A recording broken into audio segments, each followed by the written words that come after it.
नमस्कार दोस्तों, इस वीडियो में हम पर्यावरणीय बाह्यताओं के अर्थ एवं उनके प्रकार तथा उनको आंतरीकरण करने के क्या उपाय हैं इनको जानेंगे। साथ ही बाह्यताओं की समस्या के समाधान हेतु क्या नीति उपाय हैं इन पर भी हम इसमें चर्चा करेंगे। साथ ही उत्पादन और उपभोग गतिविधि से उत्पन्न नकारात्मक और सकारात्मक बाह्यताओं को हम उदाहरणों के साथ में यहाँ पर विस्तार से समझने का प्रयास करेंगे। आइए शुरू करते हैं। बाह्यताएं बाह्यताएं तृतीय पक्षों द्वारा वहन की जाने वाली लागतें अथवा उन्हें मिलने वाले लाभ हैं जो न तो उत्पादक होते हैं और न ही उपभोक्ता। यानी कि ये तृतीय पक्ष का मतलब क्या है कि ये किसी भी आर्थिक गतिविधि में सम्मिलित नहीं है, न तो वो उत्पादक हैं और न ही उपभोक्ता है। तो ऐसे तृतीय पक्ष के द्वारा वहन की जाने वाली लागतें या उन्हें मिलने वाले लाभ बाह्यताएं कहलाते हैं। सामाजिक लागतें किसी क्रियाकलाप पर आने वाली लागतें हैं जो प्रत्यक्ष अथवा परोक्ष रूप से समग्र समाज को यानी कि पूरे समाज को प्रभावित करती हैं। और इसी प्रकार से सामाजिक लाभ किसी क्रियाकलाप से प्राप्त होने वाले वे लाभ हैं जो प्रत्यक्ष अथवा परोक्ष रूप से समग्र समाज को प्रभावित करते हैं। इनके प्रभाव संपर्क में आने वाले सभी व्यक्तियों पर पड़ते हैं। यानी कि बाह्यताओं के जो प्रभाव हैं वो संपर्क में आने वाले सभी व्यक्तियों पर पड़ते हैं, चाहे कोई व्यक्ति उस गतिविधि या क्रियाकलाप में स्वैच्छिक रूप से संलिप्त है अथवा अनिच्छा पूर्वक। पर्यावरणीय बाह्यताएं उत्पादन और उपभोग दोनों प्रकार की गतिविधियों से उत्पन्न होती हैं। ये दो प्रकार की होती हैं, नकारात्मक बाह्यता और सकारात्मक बाह्यता।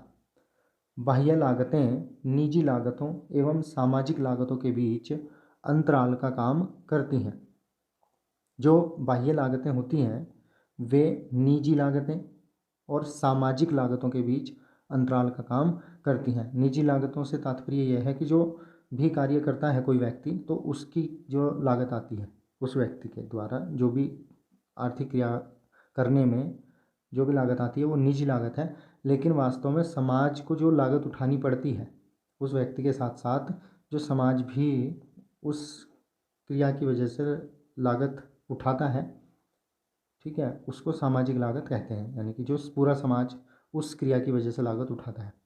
तो जो बाह्य लागतें होती हैं वे निजी लागतों और सामाजिक लागतों के बीच का अंतर होती हैं, यानी कि उनके बीच के अंतराल का काम ये करती है। इसे हम इस प्रकार से लिख सकते हैं कि सीमांत सामाजिक लागत अगर हमें प्राप्त करनी है तो उसमें सीमांत निजी लागत और सीमांत बाह्य लागत दोनों को जोड़ना होगा। यानी कि सीमांत सामाजिक लागत, सीमांत निजी लागत और सीमांत बाह्य लागत का योग होती है। इसी प्रकार बाह्य लाभ निजी लाभों एवं सामाजिक लाभों के बीच अंतराल का काम करते हैं। अर्थात सीमांत सामाजिक लाभ बराबर होता है सीमांत निजी लाभ और सीमांत बाह्य लाभ के योग।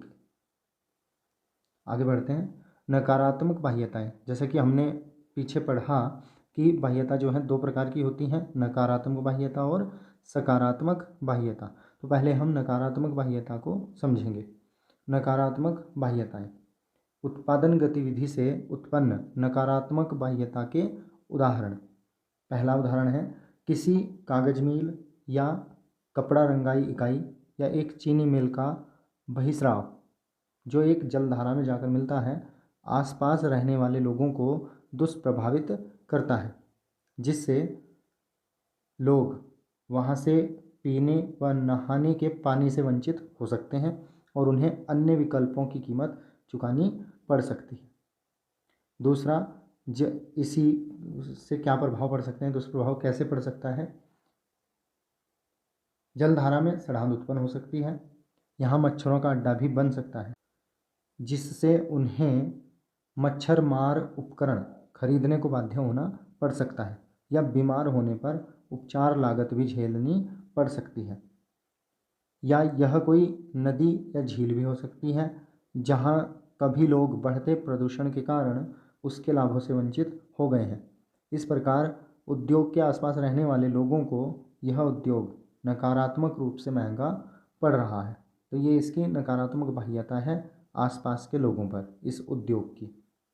दूसरा उदाहरण है, यदि कोई फ्लाईओवर किसी व्यक्ति के घर के सामने बनता है तो उस व्यक्ति के घर का मूल्य कम हो जाता है, परंतु अनेक अन्यत्र वासी फ्लाईओवर के लाभों का उपभोग करते हैं।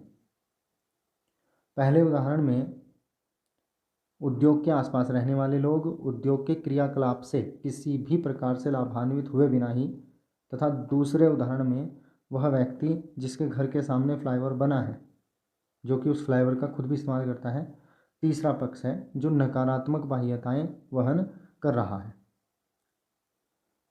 उपभोग गतिविधि से उत्पन्न नकारात्मक बाह्यता के उदाहरण, अभी जो हमने 2 उदाहरण लिए थे वो उत्पादन गतिविधि से उत्पन्न नकारात्मक बाह्यताओं के थे, और ये उदाहरण जो अब हम देने जा रहे हैं ये हैं उपभोग गतिविधि से उत्पन्न नकारात्मक बाह्यता के उदाहरण। पहला है, यदि एक व्यक्ति धूम्रपान करता है तो संभव है कि अनेक लोग निष्क्रिय रूप से धूम्रपान करते हों और इस प्रकार वह व्यक्ति उन्हें हानि पहुंचाता हो।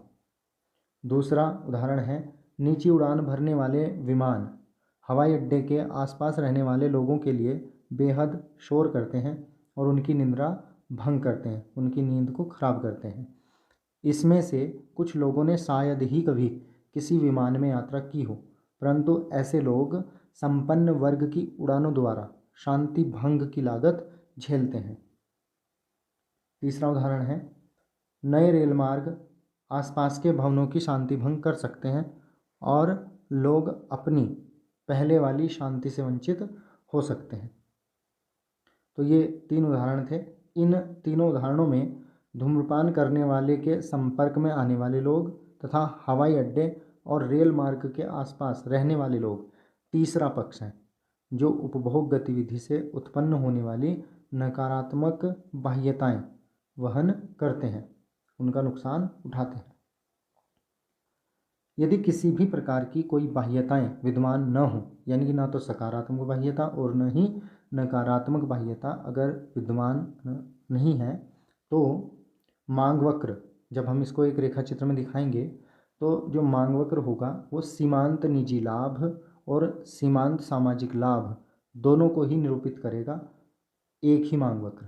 क्योंकि ऐसी स्थिति में बाह्यता होगी नहीं, इसलिए इनके बीच अंतराल भी नहीं होगा, इसलिए ये दोनों ही बराबर होंगे, सीमांत निजी लाभ और सीमांत सामाजिक लाभ, यानी कि MPB बराबर MSB होगा।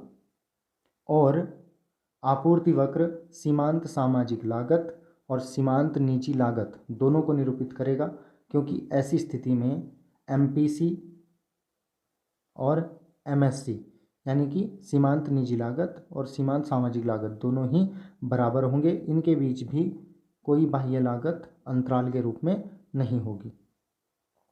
ठीक है, लेकिन यदि नकारात्मक बाह्यताएं विद्यमान हों तो ऐसी स्थिति में मांग वक्र सीमांत निजी लाभ और सीमांत सामाजिक लाभ दोनों को निरूपित करता है, यानी कि क्योंकि यहाँ पर सकारात्मक बाह्यता है नहीं।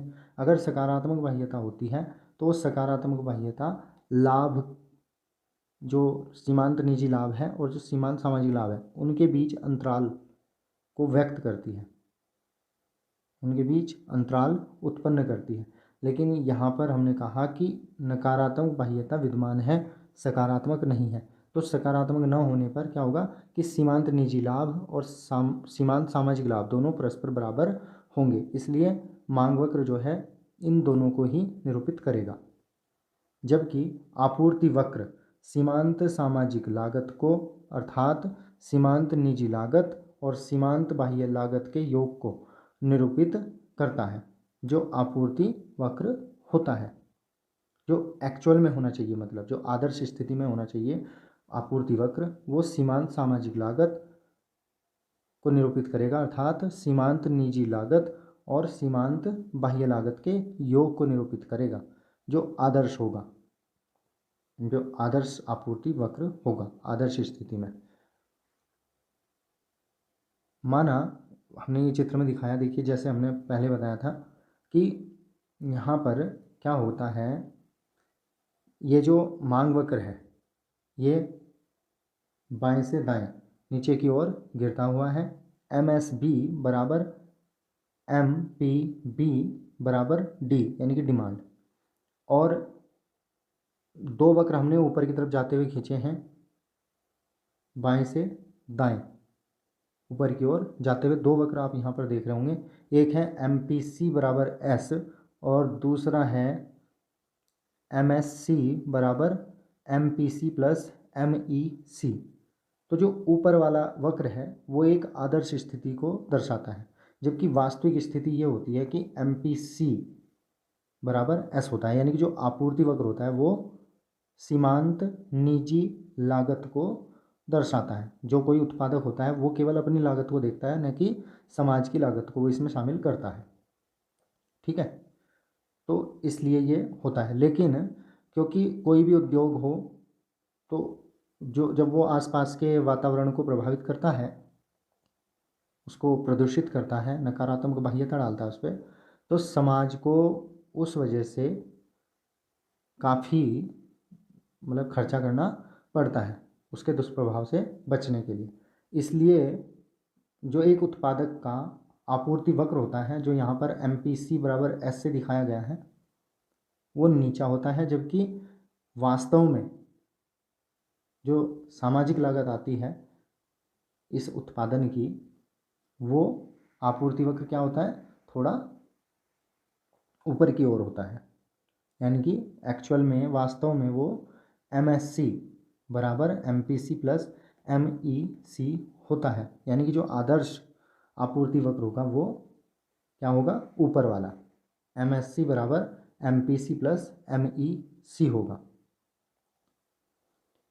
यदि उत्पादक वर्ग बाह्यताओं पर ध्यान नहीं देता है तो बाजार संतुलन जो होगा वो QM पर होगा, यानी कि वो QM स्तर पर उत्पादन करेगा और उपभोक्ताओं से वसूली गई कीमत होगी PM। ठीक है, और संतुलन बिंदु होगा B पर इस रेखा चित्र में। बाह्यताओं का आंतरीकरण, यानी कि बाह्यताओं का आंतरीकरण का क्या मतलब हुआ, जो बाह्य लागत है या लाभ है उसको निजी लागत या लाभ में समंजित करना, ताकि सामाजिक लागत या लाभ को आकलित किया जा सके। किंतु यह कहना सरल है जबकि करना कठिन।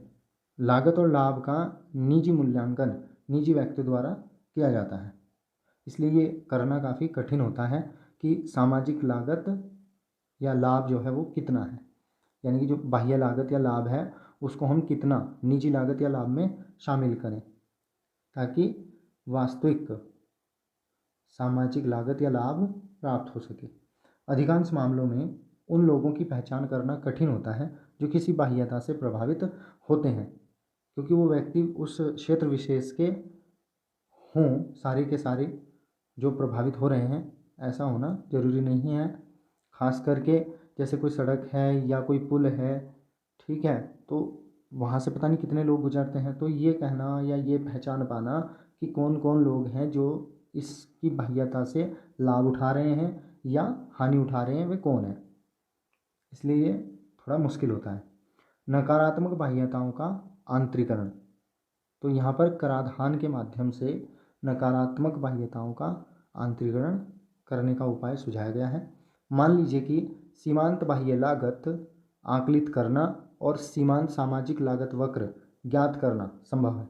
यानी कि ये मान लेते हैं यहाँ पर हम कि सीमांत बाह्य लागत और लागत को आकलित करना और फिर उसके हिसाब से वक्र को खींचना आसान है, संभव है।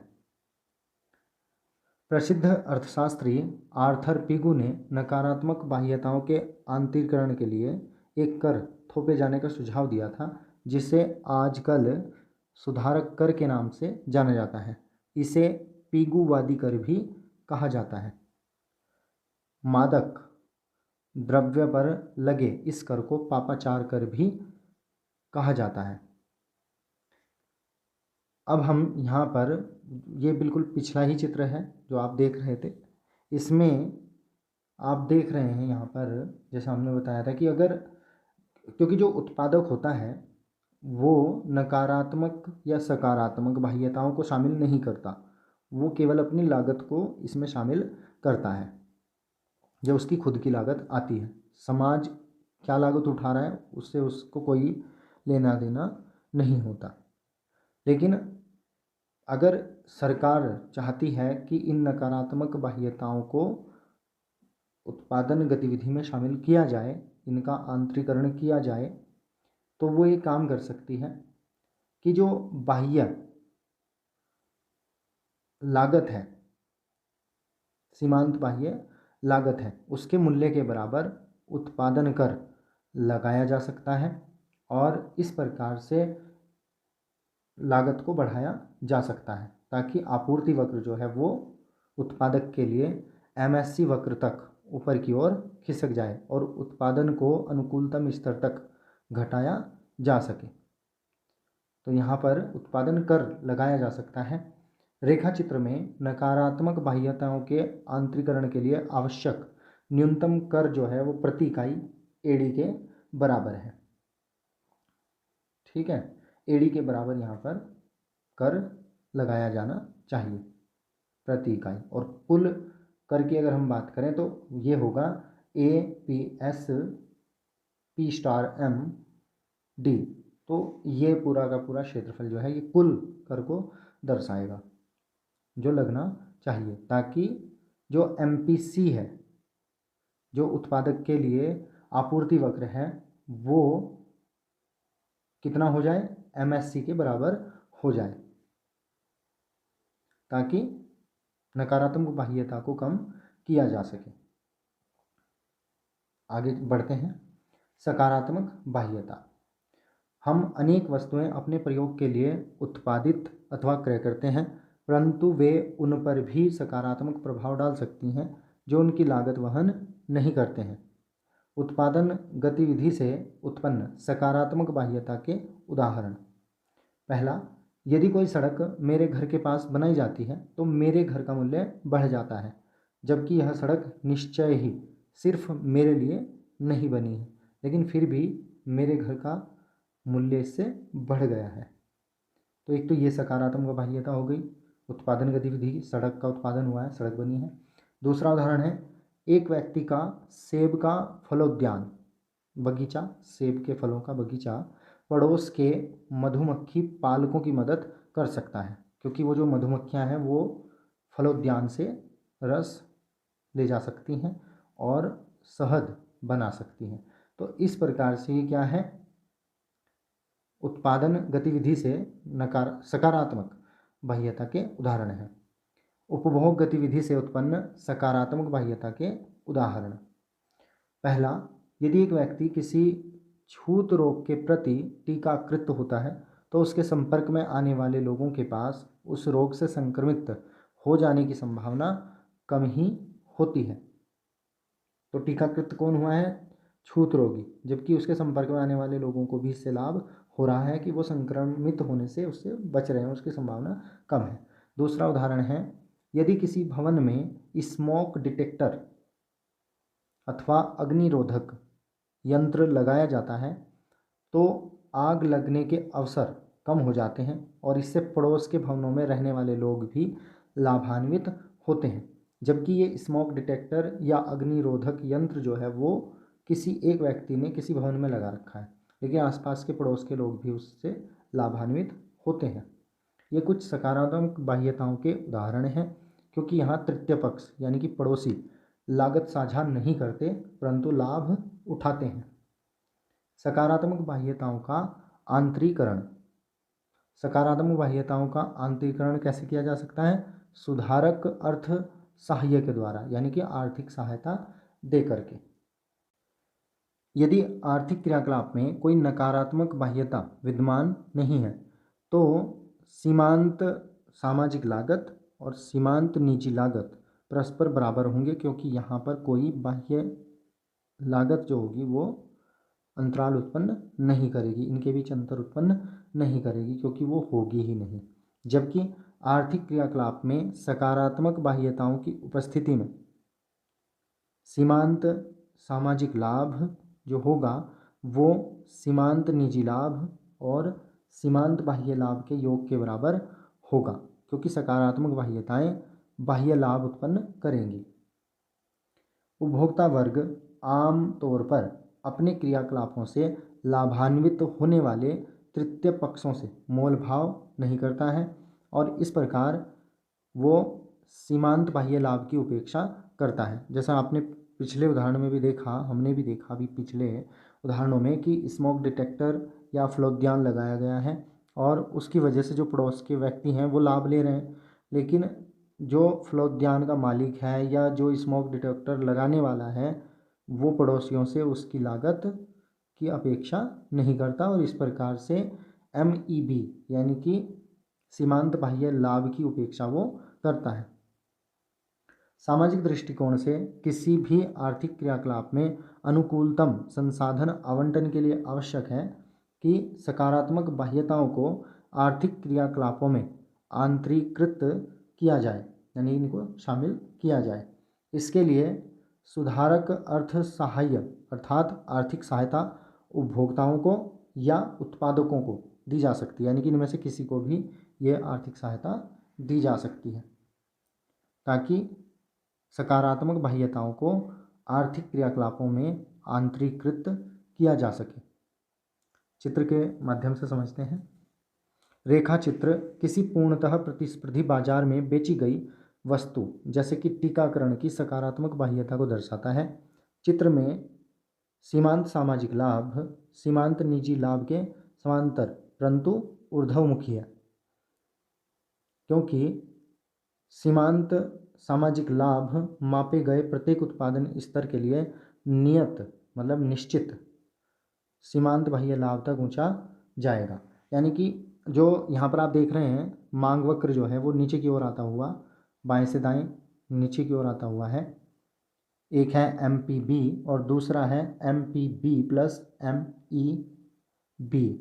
तो जो उपभोक्ता है वो क्योंकि MEB की उपेक्षा करता है इसलिए उसकी मांग जो होगी वो होगी MPB के द्वारा। ये जो मांग वक्र है MPB वाला, इसके द्वारा वो अपनी मांग को व्यक्त करेगा।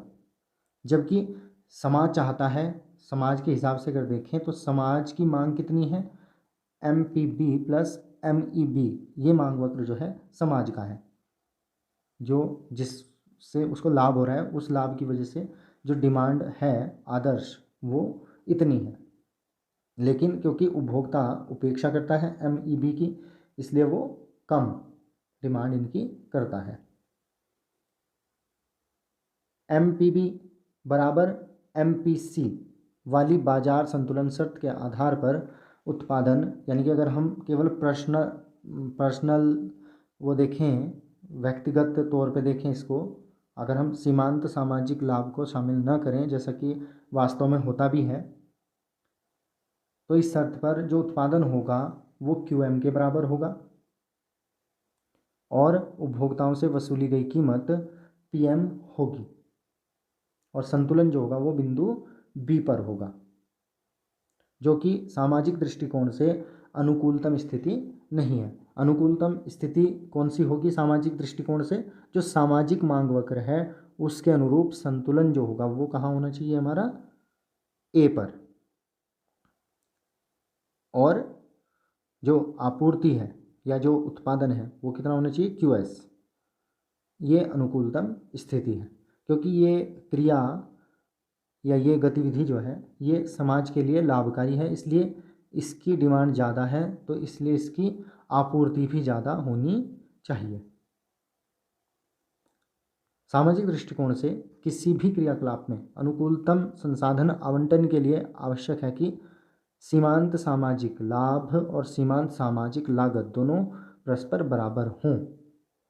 जबकि B बिंदु पर, इस चित्र में B बिंदु पर क्या हो रहा है MPB यानी कि सीमांत निजी लाभ जो है वो सीमांत सामाजिक लागत के बराबर हो रहा है। ठीक है, या ये कह लीजिए कि सीमांत निजी लाभ और सीमांत निजी लागत परस्पर बराबर हो रहे हैं। जबकि सामाजिक दृष्टिकोण से अगर देखें अनुकूलतम संसाधन आवंटन के लिए तो आवश्यक शर्त यह है कि MSB और MSC परस्पर बराबर हों, यानी कि सीमांत सामाजिक लाभ और सीमांत सामाजिक लागत दोनों परस्पर जहाँ पर बराबर होंगे वहाँ पर अनुकूलतम स्थिति प्राप्त होगी। इस शर्त को पूरा करने के लिए जरूरी है कि सकारात्मक बाह्यताओं को आर्थिक क्रियाकलापों में आंतरीकृत किया जाए। सकारात्मक बाह्यताओं का आंतरीकरण करने के लिए सरकार को सकारात्मक बाह्यताओं के मूल्य के बराबर आर्थिक सहायता उपभोक्ताओं को देनी होगी। ये इस उदाहरण में हमने उपभोक्ताओं को दी है, उत्पादकों को भी दी जा सकती है। जब सरकार आर्थिक सहायता उपभोक्ताओं को देगी तो इससे मांग वक्र उपभोक्ता के लिए MSP वक्र तक ऊपर खिसक जाएगा, यानी कि ये MPB प्लस MEB मांग वक्र तक खिसक जाएगा और उत्पादन को अनुकूलतम स्तर तक बढ़ाया जा सकेगा। रेखाचित्र में सकारात्मक बाह्यताओं के आंतरीकरण के लिए आवश्यक न्यूनतम आर्थिक सहायता AD के बराबर है, AD प्रति इकाई, और कुल आर्थिक सहायता क्षेत्रफल PS AD P star S के बराबर है। ठीक है, तो ये जो है इस प्रकार से हम सकारात्मक बाह्यताओं का आंतरीकरण कर सकते हैं। यहाँ पर एक बात महत्वपूर्ण है, ध्यान देने योग्य है कि अगर नकारात्मक बाह्यता है तो जो उत्पादन होगा वो अनुकूलतम स्थिति से अधिक किया जाता है वास्तव में, क्योंकि वो लागत को, समाज के द्वारा उठाई गई लागत को ध्यान में नहीं रखता। ठीक है, और जब सकारात्मक बाह्यताएं होती हैं विद्यमान तो तब उत्पादन जो होता है वो कम होता है अनुकूलतम स्तर से, क्योंकि वो समाज के लाभ को शामिल नहीं करता। जो उत्पादक होता है वो केवल अपने लाभ को देखता है, और क्योंकि उसका लाभ समाज के लाभ की तुलना में कम है तो इसलिए वो उत्पादन कम करता है, जबकि आदर्श स्थिति में क्या होना चाहिए, उत्पादन ज़्यादा होना चाहिए। तो इसलिए हमें इनको अंतरीकृत करने की ज़रूरत होती है ताकि उत्पादन स्तर को या आर्थिक गतिविधियों को उस स्तर तक बढ़ाया घटाया जा सके जो समाज के लिए अनुकूलतम है। नीति उपाय। बाह्यताओं की समस्या के समाधान स्वरूप सामान्यतया नीति उपाय के रूप में अपनाई जाने वाली दो विधियां हैं। पहली है आदेश एवं नियंत्रण, और दूसरी जो विधि है वह है प्रदूषण अधिकारों का सीमाबंधन एवं व्यापार। पहली विधि को हम पढ़ते हैं, आदेश एवं नियंत्रण को।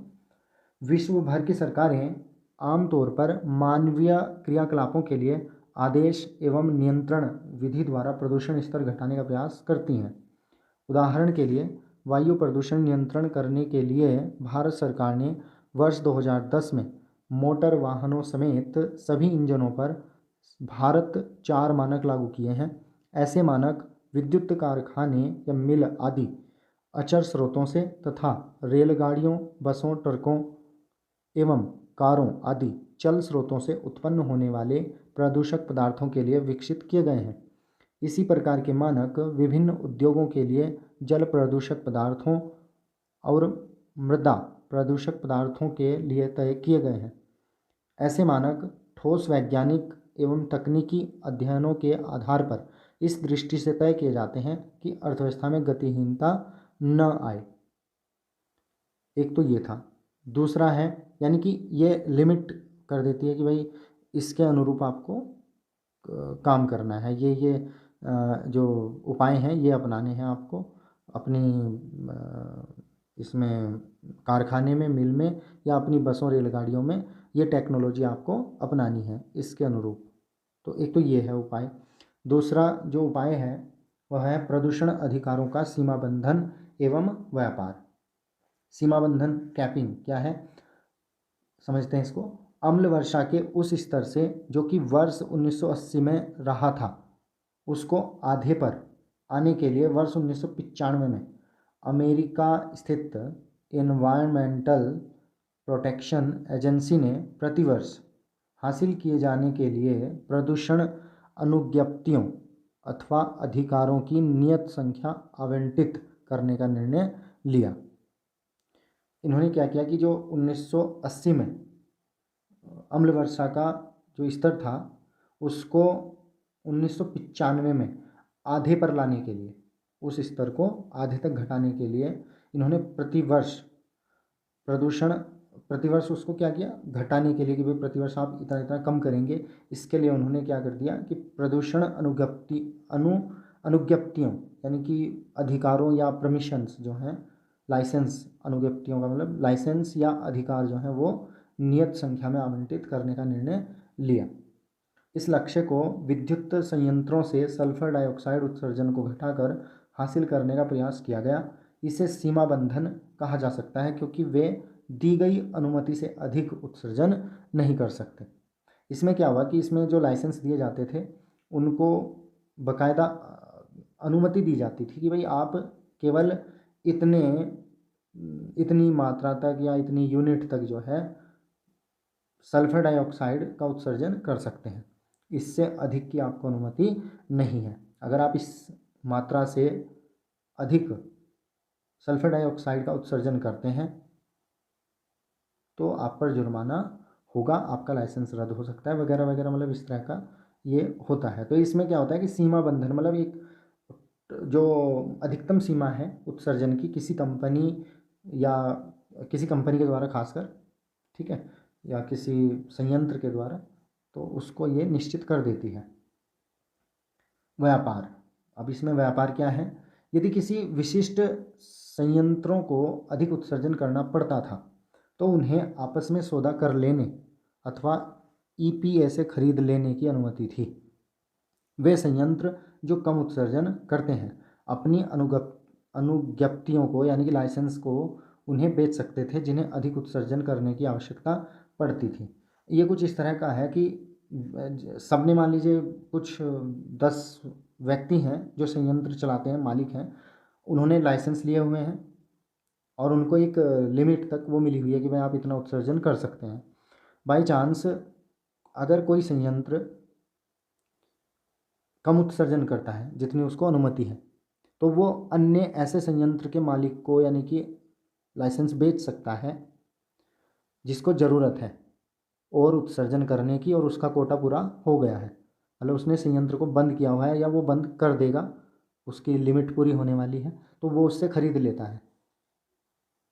ठीक है, तो ये व्यापार भी हो सकता था, मतलब इनको बेचा भी जा सकता था। तो ये उपाय है दूसरा, इसे व्यापार कहा जा सकता है क्योंकि बेची गई अनुज्ञप्तियों को ऐसे अन्य संयंत्रों को बेचा जा सकता है जो अधिक उत्सर्जन की इच्छा रखते हों। इससे सभी संयंत्रों को एक साथ रखने पर कुल प्रदूषण का स्तर तय हो जाता है। उक्त एजेंसी यानी कि ईपीए, एनवायरमेंटल प्रोटेक्शन एजेंसी, प्रतिवर्ष कुछ संख्या में अनुज्ञप्तियों को नीलाम भी करती थी। एजेंसी द्वारा अर्जित राजस्व उन विद्युत संयंत्रों को छूट देने में प्रयोग किया जाता था जो अपने आरंभिक धारणा अधिकार की तुलना में वर्तमान में अनुज्ञप्ति धारक होते थे।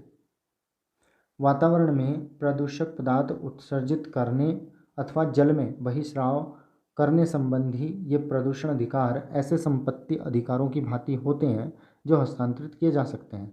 इन्हें सुधारक पिगुवादी कर से श्रेष्ठ माना जाता है क्योंकि उन पर किसी विनियामक प्राधिकरण द्वारा नज़र रखी जा सकती है। वह प्राधिकरण ऐसी अनुज्ञप्ति की आपूर्ति बढ़ाने या घटाने में सक्षम होगा। अनुज्ञप्ति का मूल्य सीमांत सामाजिक लाभ दर्शाने वाली सकल बाजार मांग द्वारा निर्धारित किया जाता है या किया जाता है। वैसे आमतौर पर अगर ये वाली अपनाई जाती है और जैसे कि अपनाया भी गया था तो इस तरह के ये नीति उपाय अपनाए जाते हैं पर्यावरणीय बाह्यताओं को मतलब नियंत्रित करने के लिए। Thanks for watching, please like and share the video and subscribe my channel.